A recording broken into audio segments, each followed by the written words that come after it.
Olá, está começando mais um episódio do podcast Olhar de Cinema, Festival Internacional de Curitiba.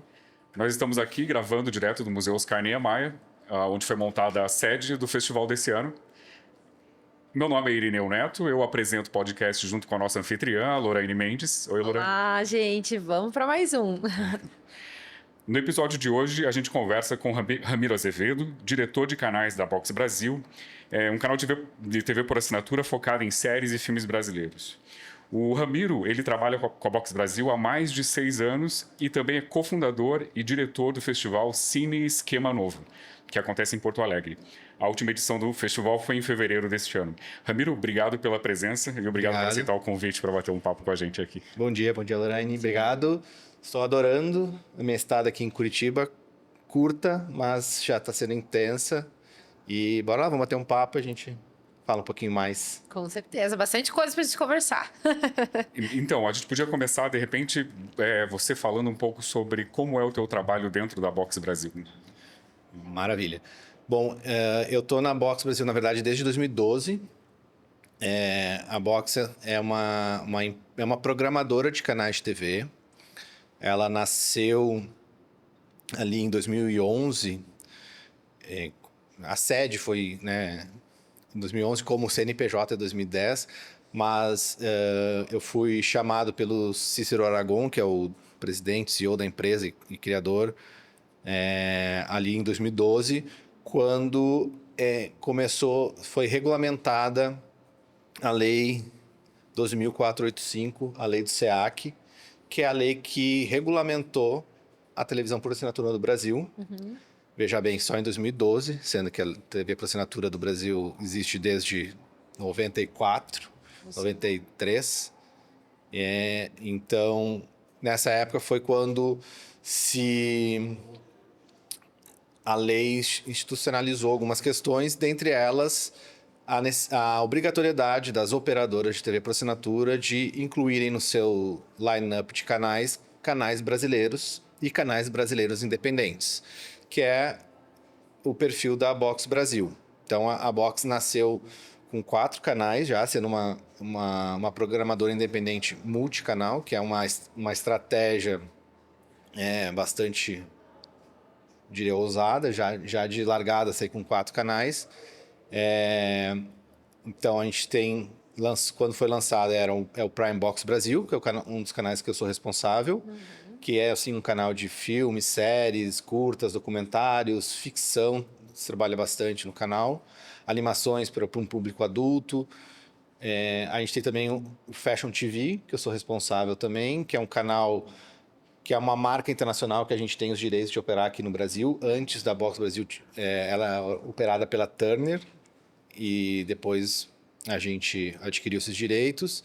Então, é um canal que o nome já diz, fala de moda, fala de beleza, bem-estar, e a gente também, ao longo do tempo, foi remodelando um pouco a linha editorial do canal.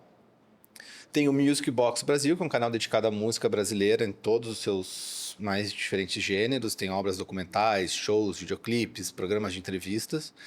E o Travel Box Brasil, que é um canal de viagens. É um canal que eu era responsável até 2020, quando a gente começou a preparar outros canais. Então, em 2022, a gente lançou o Box Kids, que é um canal infantil, que eu sou responsável também, e lançamos o Market, que é um canal com foco em empreendedorismo, negócios, enfim, um canal mais focado, para um público mais de empresários e de quem se interessa por esse tipo de assunto. E agora, semana que vem, a gente está lançando mais um canal, que é um spin-off do Travel Box, que é o Travel Food and Drinks, que é um canal mais focado em gastronomia, mixologia. Então, dia 24, se eu não me engano, está entrando no ar esse canal na Claro TV. E bom, dentro dessa estrutura da empresa, eu comecei como coordenador de programação e hoje sou diretor desses 3 canais, o Prime Box Brasil, o Fashion TV e o Box Kids, onde eu e a minha equipe, a gente faz meio que de tudo, assim, desde a parte de aquisição de conteúdos, desde pensar a grade de programação, pensar as peças promocionais, pensar em estratégia de comunicação dos canais, desenvolvimento de projetos com produtoras brasileiras do Brasil inteiro para operar via fundo setorial ou via leis de incentivo. A gente não é um grande produtor de conteúdo próprio. A empresa nasceu já com essa missão de ser uma janela para a produção independente brasileira. Então, assim, eu diria que mais de 90% da nossa programação de todos os canais são de terceiros. A gente adquire ou licencia para exibir por um período, 1 ano, 2 anos, 3 anos. E é isso. O espírito da empresa sempre foi de ser um espaço para produção independente, também seguindo o espírito da lei do SEAC, que era além de ter cotas para canais brasileiros dentro das operadoras, ter cotas de conteúdo brasileiro independente dentro dos canais. O Prime Box Brasil, por ser um canal, por exemplo, ele se enquadra na lei como um canal, se chama super brasileiro, porque tem uma obrigatoriedade diária de 12 horas de conteúdo brasileiro independente.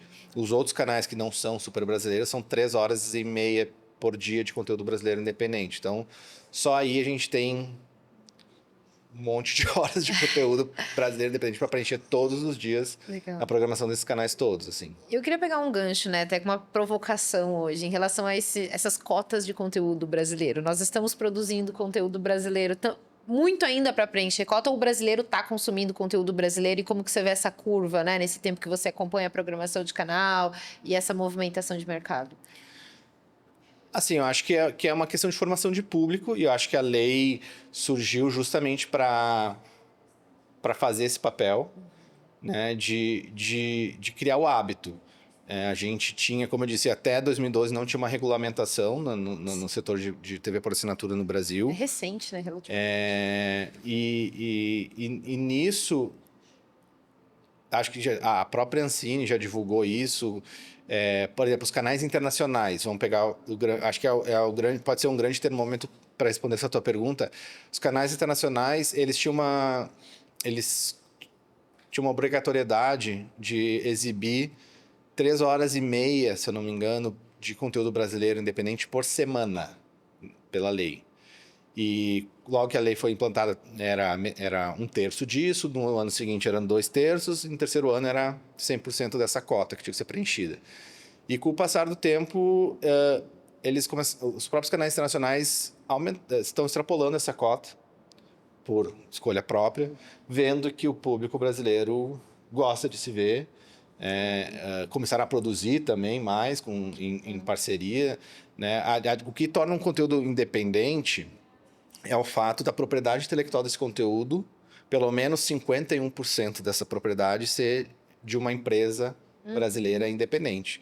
Para ser independente, essa empresa, essa produtora, não pode ter sócios ou ligação com nenhum grupo de telecomunicações, não pode ter nenhum grupo internacional.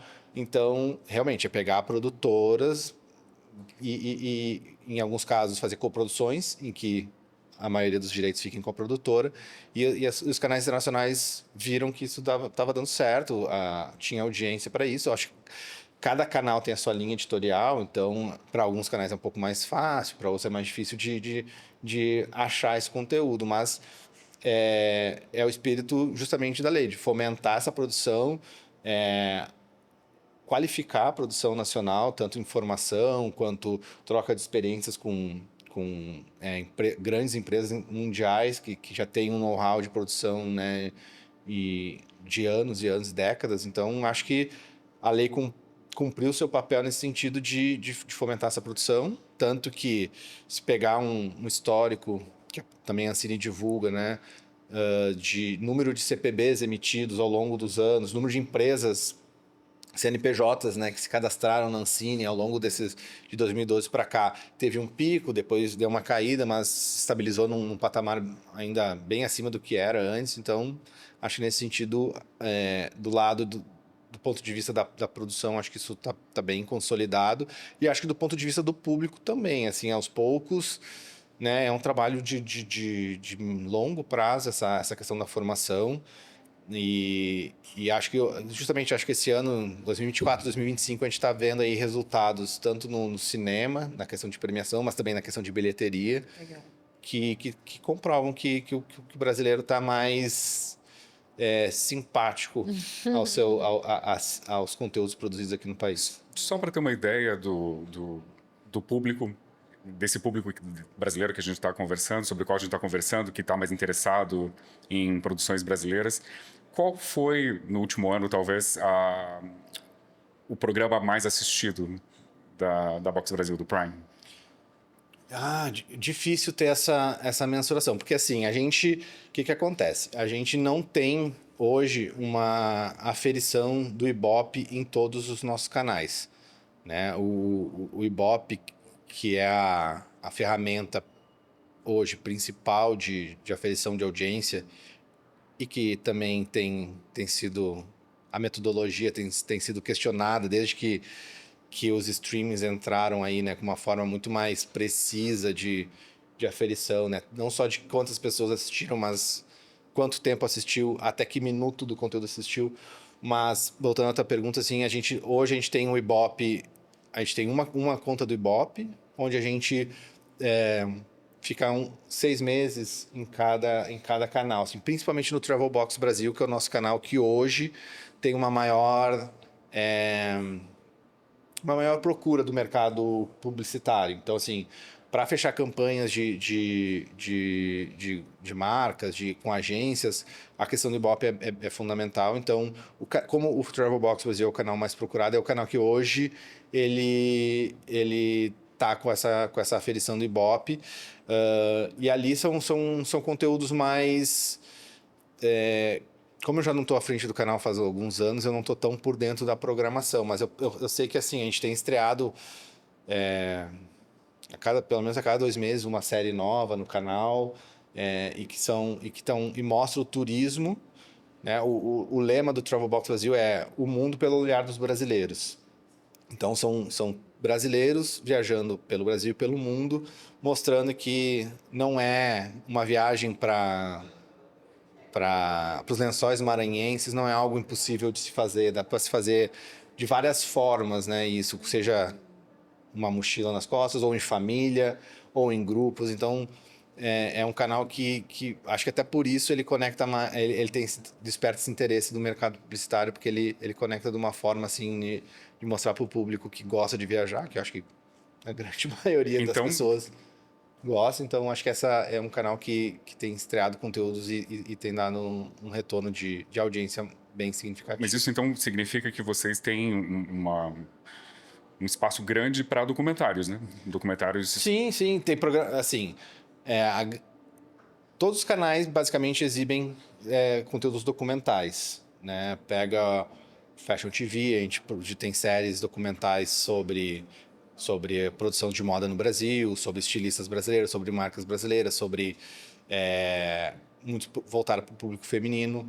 O Travel Box Brasil tem programas tanto documentais quanto de variedades, né? Que é um pouquinho... É um outro formato, às vezes, né? Às vezes é um programa de variedades, ele vai mais vai para o estúdio, mas tem um quadro que fala que puxa de uma matéria gravada. Mas, assim, com certeza, a grande maioria das horas de programação da programadora como um todo são conteúdos documentais, porque é isso. E várias linguagens dentro do documental que pode ser explorado. Mas a ficção fica pro Prime Box, então. Isso, a gente tem ali conteúdos tanto de longas, curtas e séries documentais. Eu queria até pedir para você falar um pouquinho desses bastidores da programação, né? Porque é um universo enorme de temáticas, de possibilidades que vocês têm que encaixar ali, seja para agradar o público, para criar uma consistência de identidade nos canais. Então, um pouquinho dessa estratégia, o que difere da estratégia, por exemplo, de programar um cinema, né? Então, acho que seria legal. Ou o festival, né? Ou até mesmo o festival. O festival do Cine Esquema Novo. É outra coisa, assim, né? Porque, assim, pegando assim, o festival que eu organizo, que é o Cine Esquema Novo, que é lá em Porto Alegre, desde 2003 ele acontece, e eu trabalho no festival desde 2006. Em 2009 eu virei sócio. É um festival completamente de uma pegada muito autoral e que tem uma intersecção muito forte com as artes visuais. tem vídeo instalações, performances audiovisuais, então é bem nichado, é bem trabalha no viés da arte. Acho que pega a programação aqui do Olhar de Cinema também, né? Trabalha muito um cinema autoral, que tem seu espaço, tem seu público, e parte desse conteúdo faz sentido também num canal de TV, mas não pode ser só isso. A gente tenta dosar isso com séries de comédia, por exemplo, séries de drama, mas dentro do universo da produção independente brasileira, a gente consegue encontrar isso. Acho que tem alguns tipos de gênero que até eu tenho tentado trabalhar mais no canal, né? Pensando numa questão de público e audiência, né? Eu tenho percebido que o público brasileiro embarcou nos últimos 5, 6 anos nessa onda do terror, né? Que leva muito público para salas de cinema, inclusive, né? A gente tem tentado trabalhar, seja curtas-metragens, seja séries ou seja longas-metragens de terror, pensando numa faixa de programação que dialogue com esse público. O público geek nerd, que gosta de conteúdos de cultura pop como um todo. É uma coisa também que é difícil de ver produções nacionais nessa pegada. Então a gente tem que dar uma provocada no mercado de produtoras. Assim, a gente vai lançar, acho que vai ser em agosto, uma série chamada Evolução do Cosplay, que é uma série que fala um pouquinho dessa história desse público geek brasileiro que lá nas décadas de 80 começou a fazer cosplay de Star Trek, Jornada nas Estrelas e Star Wars, e hoje tem brasileiro concorrendo a melhor cosplay em festival no Japão que é uma pegada de anime, assim. Então é uma cultura pop que a gente entende que é legal da gente trazer para jogar com um público mais novo, porque daí a gente está falando na televisão, principalmente na televisão por assinatura hoje, a grande maioria do público da TV por assinatura é um público mais velho, no sentido de não é um público jovem, é um público 35 mais, 40 mais, e tem um grande nicho de 50, 60 mais, que é a forma principal de consumo de conteúdo audiovisual, não é tanto nas redes, online, YouTube, e que está começando a se familiarizar com a questão do streaming, mas que tanto a TV aberta quanto a TV por assinatura ainda é a principal forma de consumo de TV, né? Ramiro, numa dessas coincidências da vida, assim, hoje de manhã eu estava lendo o jornal e saiu o resultado de uma pesquisa nos Estados Unidos, eu li no New York Times, que pela primeira vez na história do país, os canais de streaming, chamando de canal aqui, né? Mas os streamings superaram a TV em número de pessoas assistindo pela primeira vez na história. E somando TV aberta e TV por assinatura, TV paga. Sozinhos, os streamings já superaram as duas juntas. E isso, na análise do texto ali, diz que é uma tendência que dificilmente vai ser revertida, e eles atribuem isso ao fato de o público com mais de 65 anos ter aprendido a assistir streaming, que era o público que ainda estava muito na TV, ou nas TVs, né, aberta e paga. Eu queria saber um pouco da tua opinião de insider aí. Vocês estão preocupados com isso? Que tipo de conversa, ou como vocês veem os próximos anos para Box Brasil? E vocês vão continuar como vocês falam em não ser mais um canal de TV? Enfim. Olha, realmente acho que essa questão do streaming, ela foi esse processo de aprendizado do público e de familiarização do público com essas plataformas, né? O que o mercado fala é que a pandemia acelerou isso em pelo menos 5 anos, esse processo, né? Ele seria um pouco mais passado no tempo, mas a pandemia acelerou isso em pelo menos 5 anos. E principalmente em países desenvolvidos, onde a rede, né, banda larga é mais estruturada, mais acessível à grande maioria da população, isso estimula e facilita esse acesso. Aqui no Brasil, ainda assim, a banda larga ainda tem que crescer bastante, principalmente para os interiores, né? Onde a TV, principalmente por assinatura via satélite, ainda acho que é relevante, e a TV por assinatura via cabo também. Mas, com certeza, isso aí é um processo que vai se expandir para o Brasil todo, para a América Latina. A grande questão é como isso vai ser, como esses players do mercado vão se estruturar, e principalmente a questão da regulação, que, assim como na TV por assinatura, foram quase 20 anos para se regular, agora também. A gente está mais de 20 anos com as plataformas operando no Brasil, e essa regulação ainda não chegou, mas diz que está chegando. Vamos ver. Mas, então, isso vai definir as regras do jogo para justamente saber como que o mercado vai precisar se posicionar dentro desse cenário. Se vocês verem, por exemplo, hoje as plataformas, elas acabam fazendo o papel de operadoras de TV hoje, porque lá, o próprio, por exemplo, vamos pegar assim, a gente já vem, a Box Brasil nasceu lá em 2012 já pensando em ser uma empresa de conteúdo multiplataforma. Lá na primeira apresentação que eu vi na Box Brasil, quando eu fui lá fazer uma entrevista de emprego, já falava, ó, a gente quer estar em celulares, tablets, computadores, os canais vão estar lá.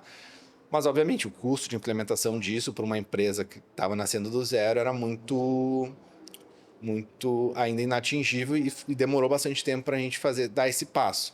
A gente lançou a Box Brasil Play, foi 2018, se eu não me engano. Já tinha, né? Já era um projeto já estava sendo incubado na empresa antes disso. Em 2018 a gente lançou uma primeira versão de um aplicativo com uma empresa, né, de tecnologia terceirizada. Deu quase antes de 2 anos disso, a gente mudou o fornecedor de tecnologia para ter um aplicativo mais amigável, mais funcional.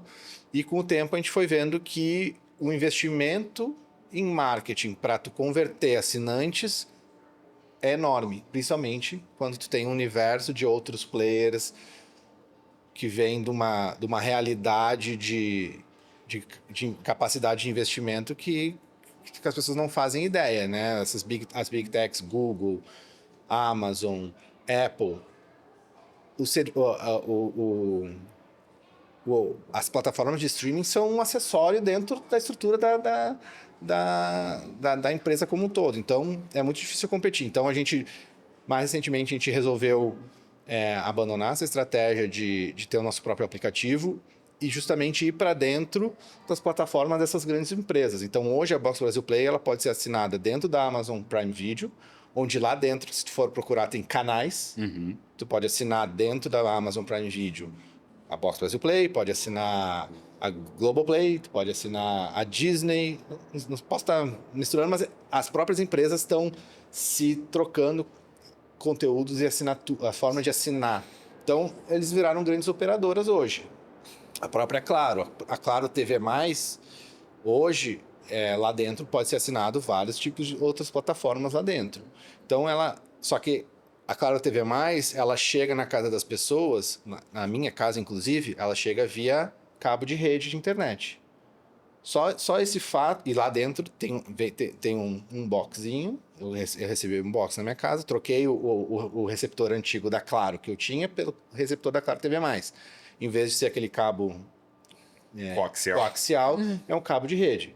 Só por isso, esse serviço que eu tô pagando, ele não está dentro da lei do SEAC. Ele não precisa cumprir cotas de canais. Não precisa... Então, assim, por falta de regulação, o próprio mercado está tomando um rumo onde, na internet, nas plataformas, não tem uma série de obrigatoriedades, e que agora vamos ver o que vai acontecer, mas então o mercado ainda está se colocando nesse sentido. E a gente muitas empresas estão assim, aguardando para ver como é que isso vai ficar, para justamente tomar algumas decisões com relação a onde investir, como se posicionar nisso. Mas com certeza, o acesso ao conteúdo on demand, ele Ele já está disseminado e não tem muita volta. E por falar em investimento, né? Você comentou que vocês já captam investimento do fundo setorial, né? Para fazer desenvolvimento de produção própria. Ainda é pouco, mas como que vocês têm investido esse recurso? Como que é hoje a avaliação de vocês dos projetos que vale a pena ir pelo lado da produção ou mais com parceria com outras produtoras? Como que funciona? Bom, a gente atua com o fundo setorial desde 2013, né? Na mesa que eu participei ontem, né, trouxe alguns números ali. Entre 2013 e 2018, daí foi o último, não foi o último edital que a gente participou, mas foi o último edital que a gente já tem os projetos contratados e até boa parte deles exibidos. Foram e através desses 4 canais, o Prime Box Brasil, Fashion TV, Music Box e o Travel Box Brasil, a gente executou 180 projetos de produção com 100 empresas produtoras diferentes. Isso em todo esse período? Entre 2013 e 2018. Legal. 100 empresas diferentes, foram 90 milhões de reais que... Na verdade, esse dinheiro do fundo setorial não entra na Box Brasil. Esse dinheiro a gente diz para o fundo setorial. Fundo setorial, o projeto da Lorane aqui, fiz um contrato com ela aqui, quero exibir no Prime Box Brasil, por favor, esse dinheiro desse edital dá para ela produzir e quando ela me entregar, eu vou pagar para ela uma licença de X. E essa licença é determinada pelos editais. Então, nesse recorte que eu fiz aí de 2013 a 2018, foram 180 projetos, foram 90 milhões de reais direcionados para esses 180 projetos, 138 projetos. E isso gerou, em licenças que a Box teve que desembolsar, em torno de 4 milhões de reais nesse volume. Só que, assim, é um processo que a gente vem há um bom tempo provocando a Ancine para que sejam feitos ajustes, principalmente na questão do tempo das coisas acontecerem, né? Por exemplo, esse projeto da evolução dos cosplay, que a gente vai estrear em agosto de 2025, foi contratado em 2019. A gente estreou em outubro do ano passado uma série cearense chamada Trago a Pessoa Amada, que é uma comédia de terror zumbi com melodrama, que foi contratado. Eu conheci o projeto em 2016, a gente contratou o projeto em 2017 e foi hora de 2024. Nossa. Teve pandemia no meio e tudo aí, mas enfim. Então, isso para quem precisa se planejar uma grade de programação é bem complicado, ficar nessa incerteza. Dificultando a sua vida. E outra coisa que a gente tem pleiteado junto à Ancine é que os canais brasileiros, principalmente os independentes, eles também possam receber recursos para investir em promoção, marketing. Nada, né? Produzir. Porque, por exemplo, a gente vai lançar uma série.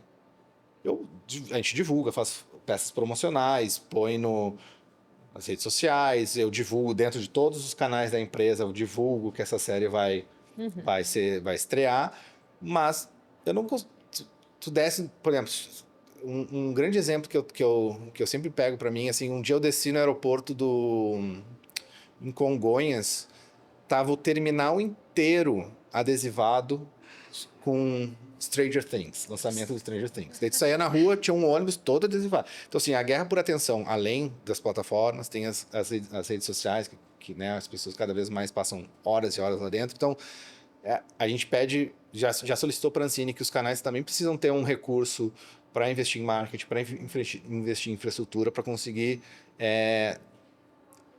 competir minimamente dentro desse cenário, que como eu já comentei, é bastante hostil e bastante concorrido, com muito recurso, muito investimento das empresas internacionais, né? Eu queria pegar um embalo no comentário que você citou da série de terror zumbi. É uma comédia de terror zumbi. Isso. Eu já ouvi alguém definir esse tipo de filme como terrir, né? Sim. Comédia de terror. Mas a minha pergunta como é o processo de tomada de decisão de vocês? Como que vocês escolhem o que vai ser produzido? Quem ali disse, cara, é uma comédia de terror zumbi, achei massa, vamos fazer isso. Cada equipe de canal, no caso, eu tenho uma equipe que trabalha comigo no Prime Box Brasil, uma equipe que trabalha comigo no Fashion TV, uma equipe que trabalha comigo no Box Kids. Desculpe, se você puder usar o exemplo, então, da Prime. Claro, A claro. gente limitar... Não, então, por exemplo, Trago a Pessoa Amada, que é essa série que eu comentei. Eu participo desde que entrei na Box, desde 2012, de eventos de mercado, como agora está acontecendo aqui o Messi. Viajei já o Brasil inteiro em eventos como esse, onde faço reuniões com produtoras, onde assisto pitchings. E a partir desse contato com essas produtoras, eu levo para a empresa para a gente debater internamente. Sempre que abre-se um edital de fundo setorial, por exemplo, a gente faz uma rodada de conversa. A gente tem esses projetos aqui que a gente já tinha visto que são legais. Mas recebi semana passada, tive num evento e esse aqui tem a ver com isso. E a gente vai, debate internamente, faz avalia também, né, a questão da capacidade da produtora, o currículo da produtora, para ver se aquele projeto que ela está nos apresentando é adequado com o que ela já produziu, o que ela, né? Eu sempre digo para produtoras que vêm com, né, produtoras iniciantes, assim, né? Não adianta tu vir com um projeto de 10 milhões de reais para produzir, porque tu precisa cumprir um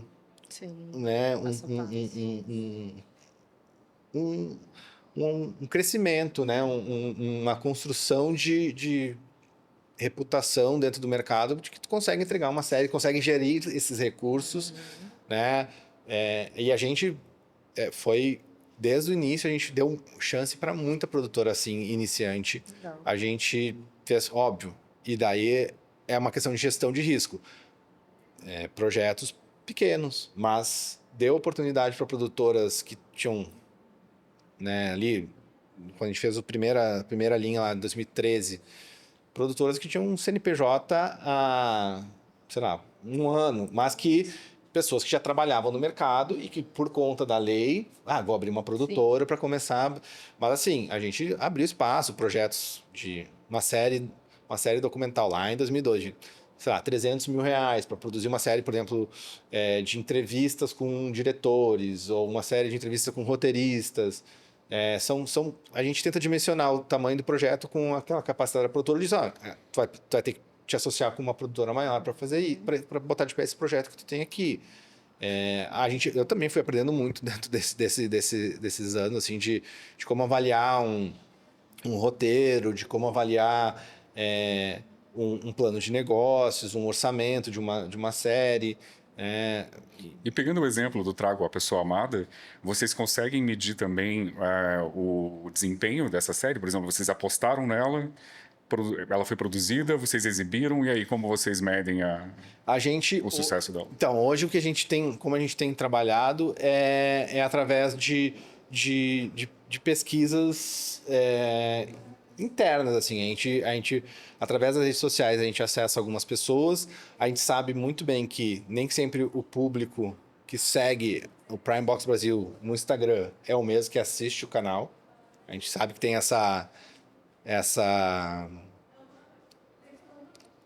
eles não se cruzam 100%.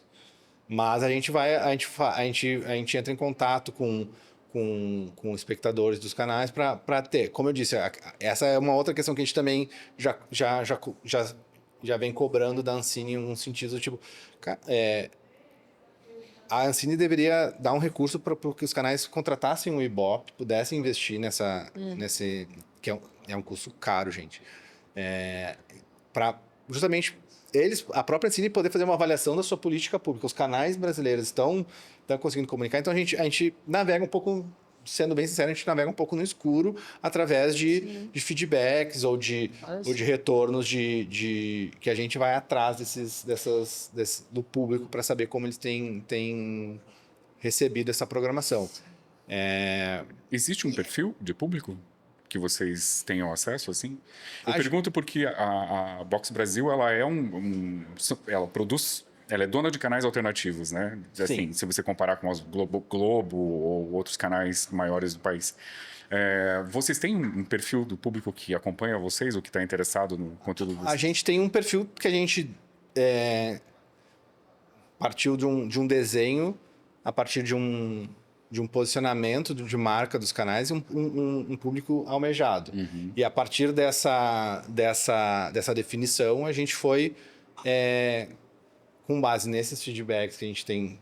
Porque, assim, a gente chegou a passar com o Ibope por todos os canais, né? Ficou 6 meses num canal, 6 meses no Prime Box, 6 meses no Fashion TV. A partir daí a gente fez um demográfico, assim, desses canais e com o tempo, e daí depois de um tempo a gente faz de novo. Então, por exemplo, se eu pegar do Prime, é um público que é um pouco mais, se eu não estou enganado agora, é 52% masculino. Ele é um perfil, como eu disse, majoritariamente acima dos 40 anos, mas tem ali, se eu não me engano, em torno de 20% entre 24 e 35 anos. Sim. Tem abaixo de 24, fica ali na faixa de 8%. Se pegar o Fashion TV, é bem parelho, masculino e feminino, apesar da gente ter uma programação mais voltada para o público feminino, mas a porcentagem de feminino é 51, 49. E até pegando essa lógica dos canais, falando um pouquinho do Box Kids que vocês lançaram, né? Queria entender que oportunidades que você vê para esse entretenimento infantil no Brasil, que eu acho que ainda é algo que, enfim, tem muita coisa para explorar, né? E vocês como canal devem ver um pouco dessas tendências também. Bom, o Box Kids, ele nasceu a partir de uma oportunidade que a gente enxergou no mercado, que foi quando, ali, 2021, a Disney anunciou que ia retirar os canais deles das operadoras para trabalhar só dentro, os conteúdos infantis deles dentro da plataforma deles. Então, as operadoras vão precisar repor para os seus assinantes um canal infantil. A gente fez reuniões com as operadoras. Eles falaram, vamos ver, apresenta pra gente o projeto. A gente estruturou o canal, foi algo bem intenso, foi um período curto, em 6 meses a gente foi atrás desses conteúdos, de montar uma grade de programação. O lançamento foi através da Vivo, que é uma das operadoras do país, e foi lançado em 1º de abril de 2022. A gente segue ainda negociando com as outras operadoras, com a própria Claro, com a Sky, para entrar nos line-up deles, mas justamente por conta dessa incerteza do mercado, da não regulação do VOD, as operadoras também não estão se sentindo seguras de fazer novos investimentos em canais sem saber como é que vai ficar desenhada essa questão. Então, essa não regulação gera uma incerteza muito grande no mercado, que já há alguns anos já que realmente trava tomadas de decisões importantes em vários eixos do mercado. Mas, assim, o conteúdo nacional, principalmente o conteúdo nacional infantil, acho que de uma década para cá, cresceu muito em questão de qualidade. Acho que tem produtoras de animação, não só de animação, mas principalmente de animação, que já demonstraram aí que conseguem entregar conteúdos incríveis, com propriedade intelectual brasileira, que não deixa barato para nenhum conteúdo gringo, assim, pega Peixonauta, Luna, Meu Amigãozão, que em alguns casos são conteúdos, né, coproduzidos com canais internacionais, mas que justamente aprenderam muito nessas parcerias com os canais internacionais, Discovery Kids, no caso, né, Cartoon. Agora foi lançado, a própria Cartoon lançou o Cartoonito, que é uma faixa etária mais baixa. Então, assim, o que eu entendo é que o público, em muitos casos, a tomada de decisão é dos pais, né? E eles preferem e eu vou pegar o meu exemplo também como um exemplo pessoal, né? Eu prefiro que o meu filho assista televisão na TV grande, na sala, do que celular, tablet. Ele tem 4 anos agora. porque eu sei que existe uma curadoria ali por trás, né? Não quero deixar ele vendo Sozinho, YouTube, navegando. E eu acho que essa questão da curadoria dos canais infantis é algo que os pais buscam, assim, né? Às vezes o pai não sabe que aquele desenho ali passa uma mensagem que não é tão legal. Ou tem personagens que tem violência, né? Cenas de luta, tiros. Eu não quero que meu filho assista isso. Então, eu sei que se eu deixar ligado no Box Kids, na TV Cultura, na hora que passa, no Rá-Tim-Bum ou qualquer outro canal infantil, eu sei que teve alguém que se preocupou com isso. Eu acho que isso que é o grande diferencial que tantos canais, as plataformas também, né, os conteúdos infantis nas plataformas também tem isso, mas também tem uma questão de emendar um conteúdo no outro, assim, que às vezes é algo que eu prefiro não... Eu digo, vamos ver esse, mas quando entrar no intervalo a gente vai desligar a TV. Então, assim, tu tem uma noção de tempo e também tem uma questão de imediatismo, né? Que as crianças, eu quero assistir esse. Não, vai assistir o que está passando aqui. Também é uma forma de mostrar que nem tudo é on demand o tempo todo. Vocês entraram num assunto que eu acho fascinante, que é a ideia de curadoria, né? Ou seja, o olhar de cinema funciona com curadoria, os canais de TV da Box Brasil funcionam com curadoria. Hoje, curadoria é uma coisa forte, assim, até fora do entretenimento, né? As pessoas querem curadoria de tudo, de vinho, de comida, do que for.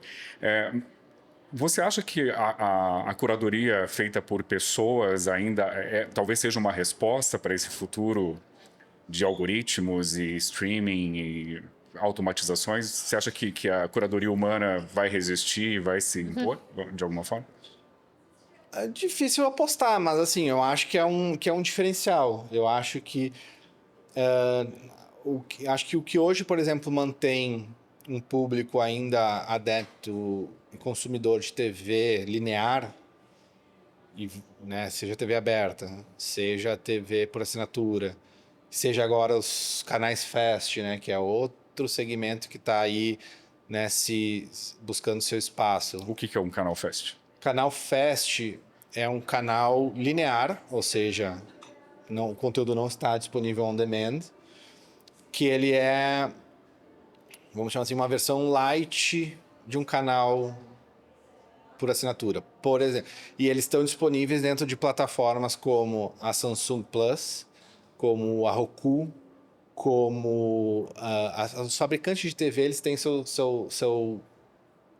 cardápio, seu menu de canais Fast. Então, por exemplo, a minha TV é Samsung. Então, você entra lá, Samsung Plus tem canal Masterchef, só passa Masterchef o dia inteiro. Canal do Chaves, canal do Bob Esponja, canal... A Globo tem agora alguns canais, tem o canal da Malhação. Então, são canais... não necessariamente passa só o mesmo conteúdo, mas esse é um dos tipos de canais Fast que tem, que é só de um único conteúdo. Os canais de notícias hoje, a CNN tem canal Fast, Entendi. A Jovem Pan tem canal Fast. Ele não tem um refinamento de programação como um canal de TV, não tem tantas peças, não tem tantas promos, não tem tantas chamadas. Mas já é algum tipo de curadoria. Quase que uma playlist, onde um conteúdo encadeia no outro, e a forma de monetização é via publicidade, que é o chamado AVOD, Advertisement VOD.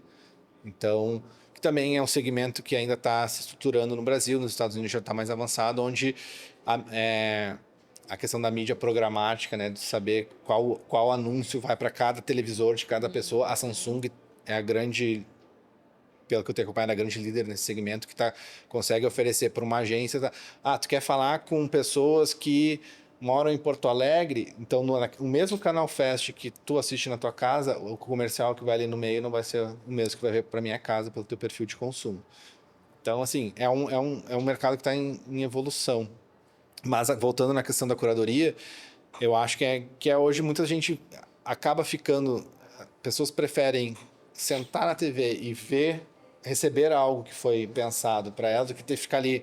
Acho que todo mundo já passou por isso, todo mundo já discutiu bastante sobre isso, né? De passar mais tempo zapeando no Netflix ou na Amazon Prime, achando um conteúdo que interessa ou que o algoritmo está recomendando, do que, de fato, assistindo alguma coisa. Verdade. É verdade. A gente prefere pegar e ligar. pegar um filme que já tá nos Sim. 15 minutos, mas senta ali, já embala e vai. Então, assim, Sim. a curadoria é isso, é tu poder... E como tu disse, as pessoas querem receber indicações de pessoas que são especialistas em alguma coisa, seja de vinho, seja de turismo, né? Como fazer uma viagem. Tem de tudo para qualquer tipo de consumo, assim. Sim. Então, acho que o consumo audiovisual também é outro segmento que a curadoria é importante. Eu acho que eu recebo umas 2 ou 3 newsletters assim de recomendações, né?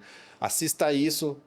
Daí é um conteúdo que está na Amazon Prime, é um conteúdo que está estreando na TV, é um conteúdo que vai ir para o cinema, de audiovisual, coisa que eles recomendam e explicar, você tem que ver esse conteúdo por isso, por isso, por isso. Se você gosta de filmes como esse, esse e esse, tu vai gostar desse daqui também. Então, mas são pessoas fazendo isso, né? Eu acho que a inteligência artificial tem Legal. bastante a rivalizar aí nesse meio com o passar do tempo, mas acho que ainda... Eu tenho uma última pergunta ainda que dá tempo, que é sobre o festival que você também organiza, falando em curadoria, né? Curadoria. Como que você ajuda e contribui nessa curadoria e como é que é o teu processo também, né, de curadoria, e até fazendo um paralelo aqui com o Olhar de Cinema também, o que você traz aí para nós? Eu acabo... O Cine Esquema Novo é um festival que, como eu falei antes, ele é muito ligado à questão da arte, né? Do cinema como arte, do audiovisual como arte. A gente coloca, por exemplo, existe uma amostra competitiva onde um curta-metragem está concorrendo com um longa-metragem, que também está concorrendo com uma videoinstalação que a gente põe no museu, que também concorre com uma videoinstalação, que é uma performance audiovisual que tem uma única execução durante o festival. E eu acho que, para mim, é super... Eu gosto muito desse momento da curadoria, porque é bem diferente do trabalho de curadoria e programação num canal de TV. Eu digo que é um momento mais de reflexão que eu tenho nesse processo de curadoria do festival. Assim como todo festival, a gente abre inscrições. A gente realizou agora em fevereiro a 15ª edição do festival. Se eu não me engano, foram 800 obras inscritas. Daí a gente tem uma comissão de seleção, que sou eu, a minha sócia, que é a Jaqueline Beltrame. Esse ano a gente teve mais duas pessoas que integraram a comissão, que foi a Camila Belli, que é uma artista visual, produtora de arte também, e o Dirney Prats, que é um realizador audiovisual. E é um processo de muita troca, assim, primeiro a gente faz uma depuração, né, dentre todos esses inscritos, quais que tem o perfil do festival. Daí, a partir dessa primeira pré-seleção, a gente senta juntos para debater os filmes, assiste. Esse aqui acho que tu precisa ver esse filme aqui, que eu não sei se eu entendi ele direito, vamos debater ele, porque tem coisas aqui que me instigaram. Até porque é multiformato, né? No caso de vocês, né? São formatos diferentes de linguagem, enfim. Isso, e a gente sempre quer... A nossa ideia é sempre propor uma programação que abra que abra na mente do nosso espectador do festival alguma janela ali para um universo um pouco diferente do que se consome em termos de audiovisual no dia a dia, assim. A gente quer criar sempre um espaço tanto de debate, né, com os realizadores, mas também de provocar um pouco o público a passar um período ali, ou na sala de cinema, ou na galeria, imergindo numa narrativa um pouco fora do cotidiano, assim. A gente gosta de desafiar, às vezes, uns filmes, né, um pouco mais difíceis de digerir, assim, mas que deixam ali algo que fica ressoando na cabeça da pessoa um dia, 2 dias, uma semana, e acho que essa é a nossa intenção com o festival, né? Dar uma provocada. Novos olhares. Também. Que show. Ramiro, eu queria te agradecer muito por estar aqui com a gente, né? Foi super incrível aí poder saber um pouquinho mais da tua experiência, da Box e toda a trajetória do festival bastante. também. Porta sempre aberta. Obrigado, prazer estar aqui com vocês. E longa vida aí pro Olhar de Cinema, Com pro certeza. Messi, que, como eu disse, é fundamental aí para conectar a produção local, principalmente, os jovens que estão aí, estudantes que estão se entrando no mercado, ter contato com profissionais, com realizadores de filmes, acho que é fundamental para manter as novas gerações aí também se sentindo parte, já desde muito cedo, entendendo como é que funcionam essas dinâmicas de mercado, que às vezes é um pouco cruel, assim, de dar acesso a todo mundo, assim, mas acho que é fantástica essa iniciativa do Messi. Maravilha. Parabéns. Obrigada. Bom, esse episódio do podcast do Olhar de Cinema fica por aqui. Acompanhe a gente nas redes sociais e até a próxima.